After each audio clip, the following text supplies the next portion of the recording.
although Trump has not talked about the content of the phone calls, there's been various leaks suggesting that he's been trying to negotiate Maduro stepping down and moving off to a safe third country, as well as amnesties for the various his various cronies. On Friday, as we've covered, Washington, D.C. will host a critical minerals summit with industry leaders and dignitaries from the UK, South Korea, Japan, and elsewhere amongst those due to attend.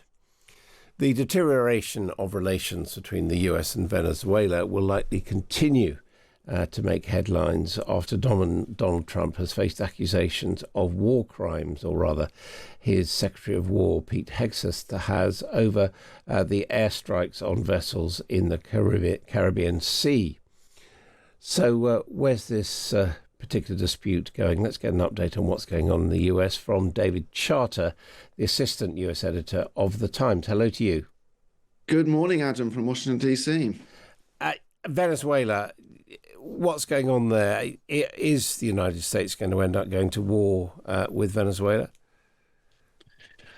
Well, that's what it looks like because of this enormous build-up. You don't send the world's largest aircraft carrier to sit off a small country in South America just to target a few drug boats. At least that's the conclusion that many Americans are making. There's been an enormous military build-up in the region, and of course, the aggression has started by focusing on boats at sea, which are said to be drug runners' boats. With Trump saying just recently, he will very soon start striking on land because there are no drugs being transported anymore by sea. Now they're moving on the land, and of course that's inching towards what looks like a potential regime change, a very aggressive threat against the government of Venezuela, which is busy training up new troops and preparing defense plans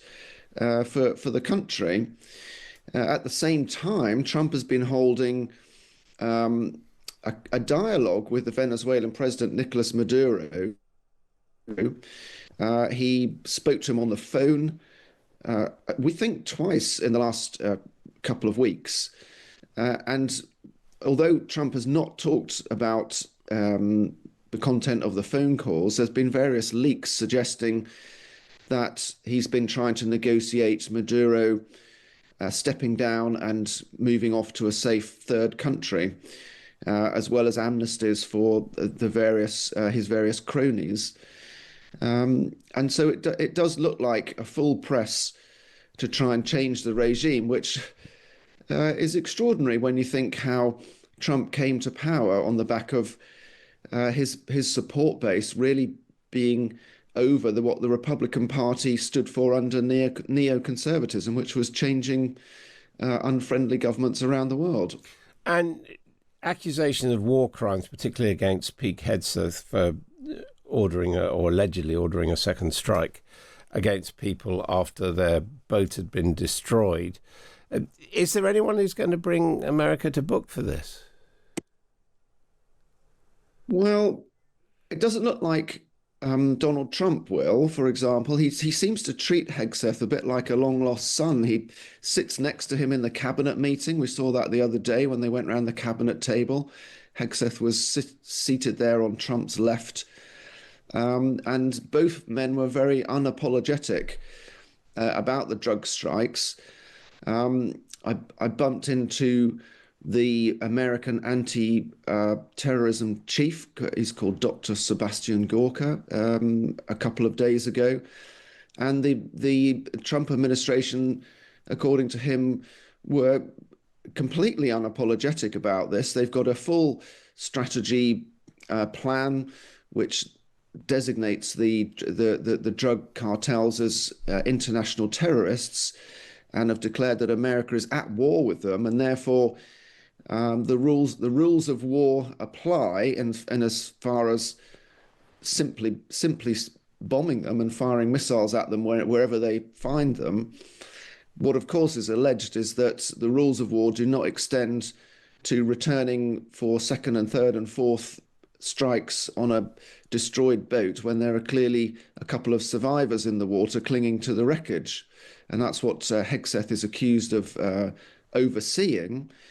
He's actually distanced himself a little bit from it by blaming the admiral in charge of the operation, one Admiral Mitch Bradley, who has told senators privately that it was his decision to go back and kill the remaining people in the water, but that again he was acting under the general orders of Hegseth. So it does come back to him, this most inexperienced of war secretaries, former Fox News presenter who was in the military but a very low level in the National Guard.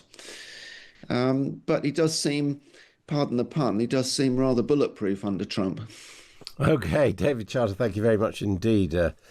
Keep up, of course, with all developments in Washington, D.C. from David and colleagues in the Times and the Sunday Times. President Trump, if cartels are now going to be seen as foreign terror organizations, would you think about ordering U.S. Special Forces into Mexico to take them out? Could happen. Stranger things have happened.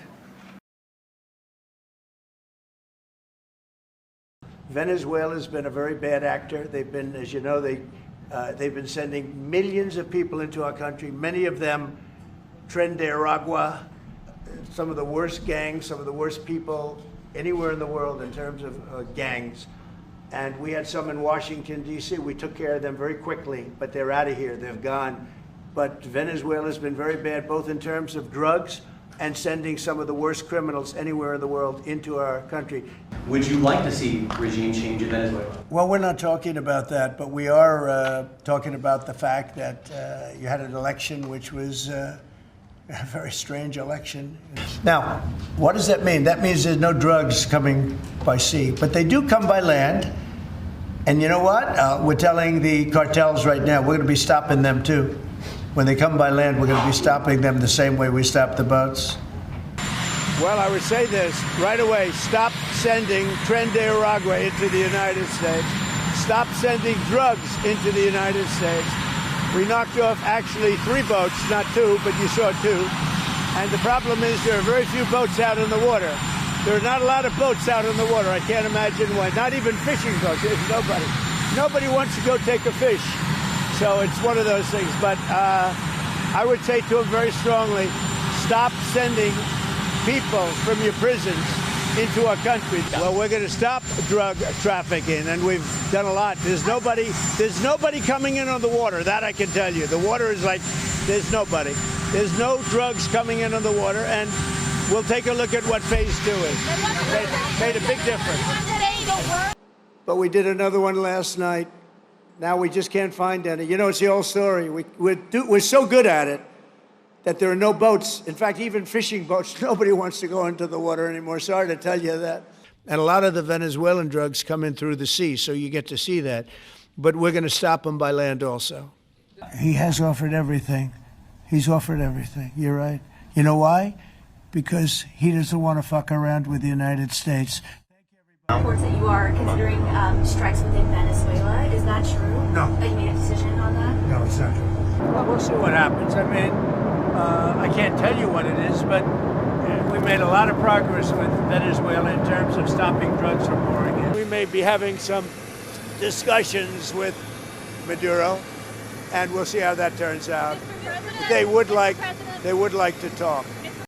I don't rule out that. I don't rule out anything. We just have to take care of Venezuela. They dumped hundreds of thousands of people into our country from prisons. I might talk to them. We'll see, but we're discussing that with the different staffs. We might talk about Venezuela.